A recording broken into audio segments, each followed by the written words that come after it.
नमस्कार, मैं राकेश परमार और आप देख रहे हैं महत्वपूर्ण मुद्दा। मित्रों, महत्वपूर्ण मुद्दे में आज का महत्वपूर्ण मुद्दा है कि महत्वपूर्ण मुद्दा समाचार चैनलों पर मिलता है।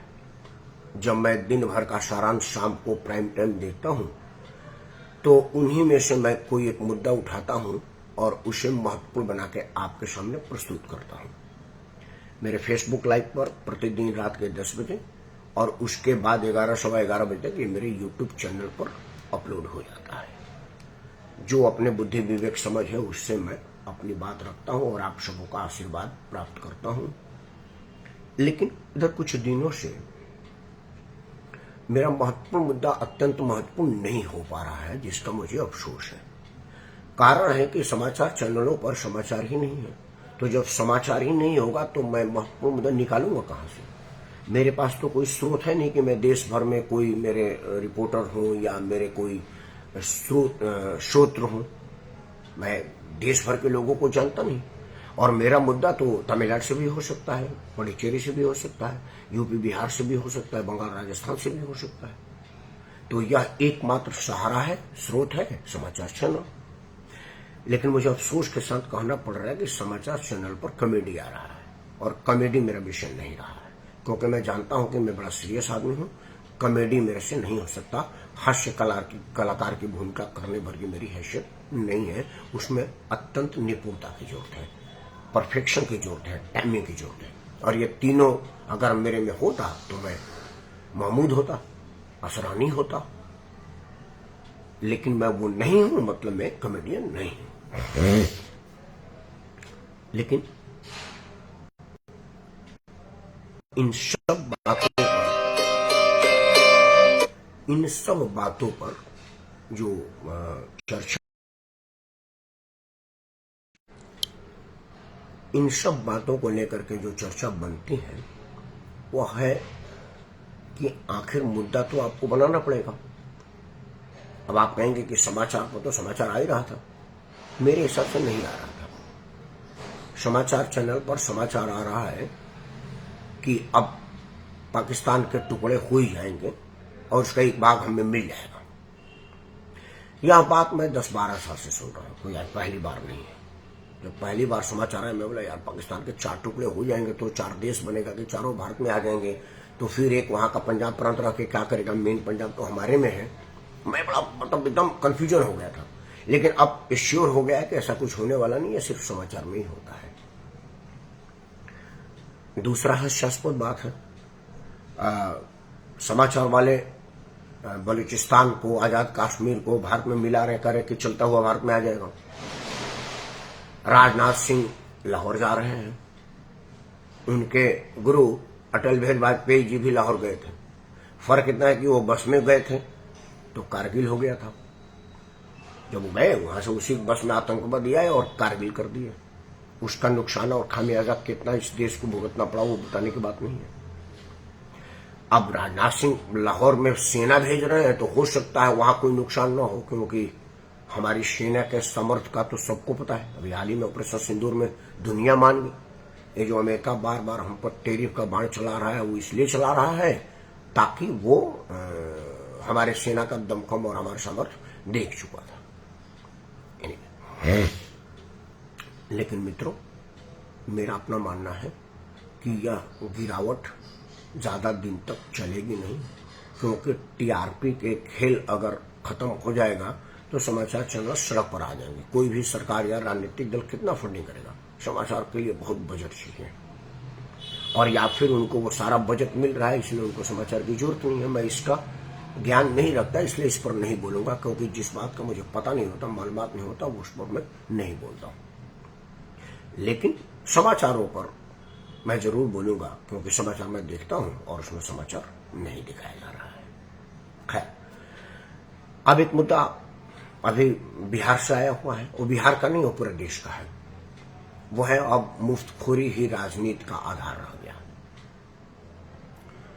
मित्रों, वही समाचार भी आया, युद्ध के बाद थोड़ा सा ब्रेक आया तो आया कि नीतीश कुमार ने इतने महिलाओं को इतना रुपया दिया है इतने रुपया जब पिछले बार दिया गया था तो इतने परसेंट महिलाओं ने नीतीश कुमार को वोट दिया था, तो अब की बार क्या इतनी परसेंट देंगी।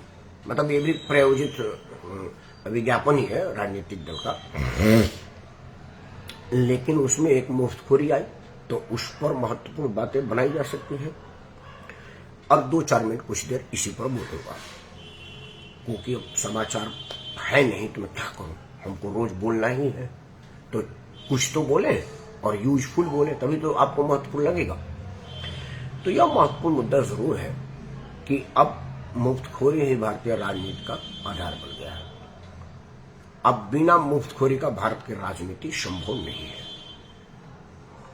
और क्या यह देश को बर्बाद करेगा, रसातल में लेके जाएगा, अर्थव्यवस्था को चौपट करेगा, या इसी तरह से चलता रहेगा। तो हम लोग थोड़े बहुत पढ़े लिखे मानते हैं अपने आप को, लोग माने ना माने, हम तो जानते हैं ना कि हम कुछ पढ़ाई किए हुए हैं। हालांकि मेरा गणित विषय कभी नहीं रहा है, लेकिन साइंस में फिजिक्स, केमिस्ट्री, मैथ तो विषय था ना, तो वो ट्रिग्नोमेट्री और अलजेब्रा वाला बात में भी अगर थोड़ी बहुत मैथ का मैथमेटिक्स बता दें तो इतना तो हम जोड़ के बता ही सकते हैं कि बिहार में महिलाओं की संख्या कितनी है और कितना कितना रुपया देने की लोगों ने वादा किया है, और जो वादा किया है उसका आधार क्या है, और अगर वो दे दिया जाएगा तो बिहार का बजट कितना है। या आप सब लोग जोड़ लीजिएगा, कोई 1500 कह रहा है, कोई 2500 कह रहा है, कोई 5000 कह रहा है, और पूरे बिहार की बजट भी इतनी नहीं है जितना इन महिलाओं को मुफ्त में दे दिया जाए। खैर, कुछ पैसा जो दी गई है, अगर वह पैसा बिहार के उद्योग में लगा दिया जाता तो वही महिलाएं जो मुफ्त के पैसे के सहारे बैठी हैं वहां नौकरी कर लेती। क्योंकि जब एक फैक्ट्री लगता है तो उस फैक्ट्री के अंदर जितने काम करते हैं उससे बाहर उतने लोग काम करते हैं। डायरेक्ट रोजगार का और इनडायरेक्ट रोजगार होता है।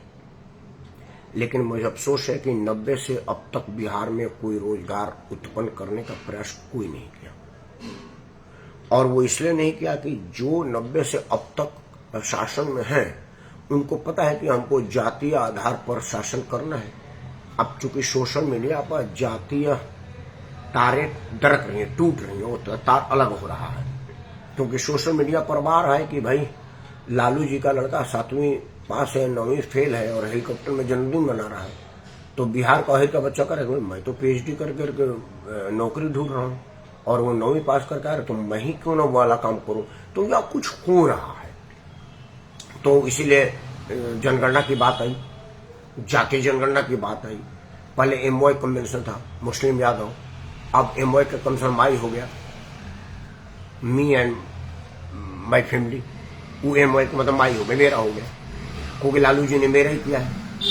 जब अपने घोटाला में आए तो अपने पत्नी को लगा दिए, जब पत्नी पर जांच किया जाए तो बेटा को लगाने का प्रयास कर रहे हैं। तो सोशल मीडिया आ रहा है तो नए नए संगूफे खोले जा रहे हैं। अब लालू जी का बेटा माई बहन योजना लाया। यह सब बीमारी शुरू हुई अरविंद केजरीवाल के दिल्ली चुनाव से, क्योंकि अरविंद केजरीवाल को विदेश से यह निर्देश मिला था कि भारत के लोकतंत्र को खत्म करने के ये उपाय है और इन पर तुमको काम करना है। उसको बताया गया था कि मैं देखिए मुफ्त भारत को बहुत अच्छा लगता है, क्योंकि उन्होंने देखा कि मुफ्त के नाम पर, धर्म के नाम पर लोग जेल में बंद अपराधी जो आतंकी है उसको भी चुनाव लड़वा के जितवा देते हैं।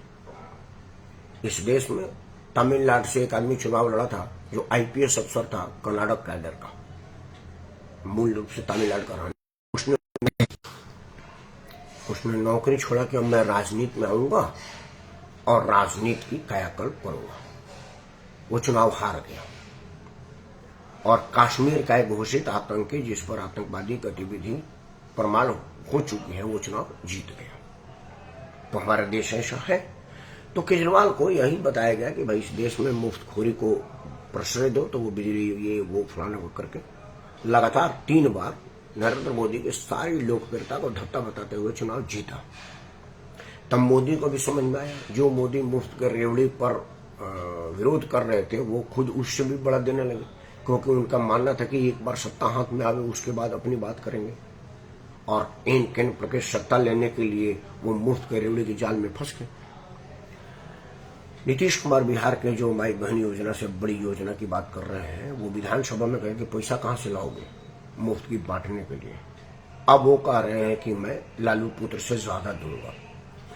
हम चर्चा इस बात पर माउथ मीडिया में करें कि सिर्फ हमने दो बातें करना है। नेताओं से तो कोई पूछ नहीं सकता क्योंकि नेता गोलमोल जवाब देंगे।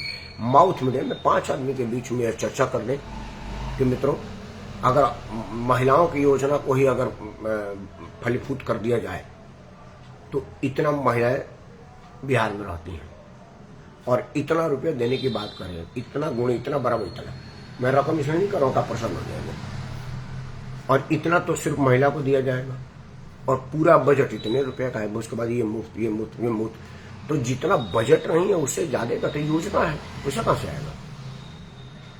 बस ये माउथ में कर दिया, लोग पूछताछ करने लगेंगे तो नेताओं को समझ में आ जाएगा। और इससे भी बढ़िया होगा कि मतदान के टाइम में जब आपको मतदान का मौका है तब देखिए कि आप ही का पैसा आपके दूसरों में वोट के लिए बांट करके कौन सा न्याय का काम किया जा रहा है।